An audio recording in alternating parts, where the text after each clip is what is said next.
Binahagi ni Eleazar sa mga supporter niya na sa tuwing birthday ni Jaime ay isa lang ang kanyang kahilingan, yun ay ang more power, more influence at more money at natutupad ang pangarap niya dahil nagpapauto ang taong bayan na ngayong alam na nila yung mga baho niya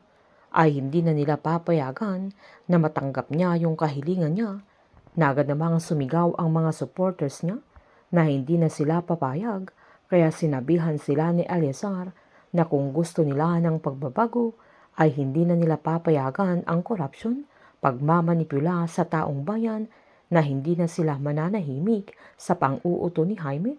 kaya hindi tama na panatilihin nila sa pwesto ang mga opisyales na hindi hinirang ng mga Pilipino gaya ni Vice President Vera Cruz. Sinabihan naman ni Jaime si Divine na akala pa naman niya malakas na ang puwersa ni Eleazar, pero kakarampot na mga tao ang kasama niya na sinabihan naman siya ni Divine na mas madami pa siyang magiging bisita sa birthday party niya kesa sa mga supporters ni Eleazar, na sinabihan naman siya ni Jaime na sana humakot na lang sila ng mga bayaran para hindi sila magmukhang kawawa, kaya sinabihan naman ni Divine na baka wala na silang pera, na nagtaka si Jaime kung papaano sila nakakuha ng permit, na agad namang pinaliwanag ni Divine na nasa oposisyon ang mayor ng lugar kung saan sila nagrally.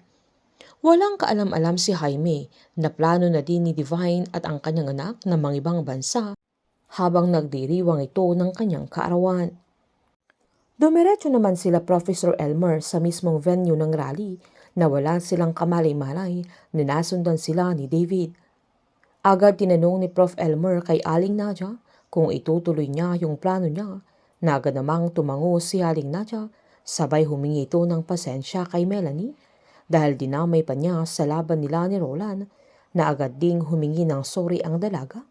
dahil nagpaghinaan siya ng loob dati na nagduda siya, pero hindi na sa sandaling yun dahil hindi na yun mauulit dahil magkasama na sila sa laban hanggang dulo dahil mahal na mahal niya ang nanay niya, sabay nagyakapan na sila. Umakyat naman sa stage si Professor Elmer at binulong niya kay Eleazar na handa na si Aling Nadia.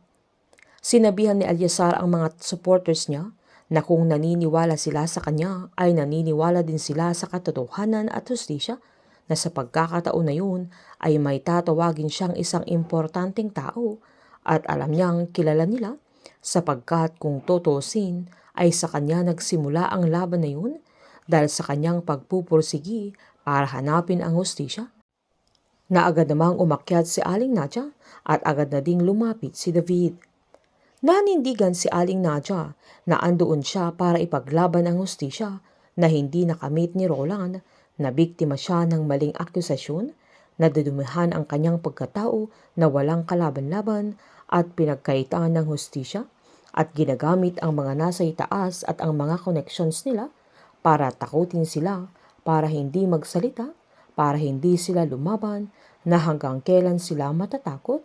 Lalo't binaon na nila sa limot si Roland at ang lahat ng naglakas ng loob na buhayin yung kaso ng kanyang anak ay gusto nilang sirain, gusto nilang patahimikin at gusto nilang patayin, na agad siyang binaril ni David, sabay tumakbo ito na sa dibdib niya ito tinamaan para siguradong patay si Aling Nadia, na agad humandusay sa sahig.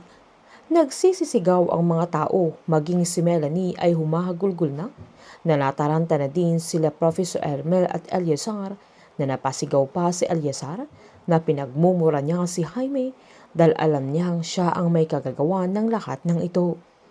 Dahil sa brutal na pagpatay ni David kay Aling Nadia ay madami nang babaliktad kay Jaime, maging ang kanyang mga kakampi.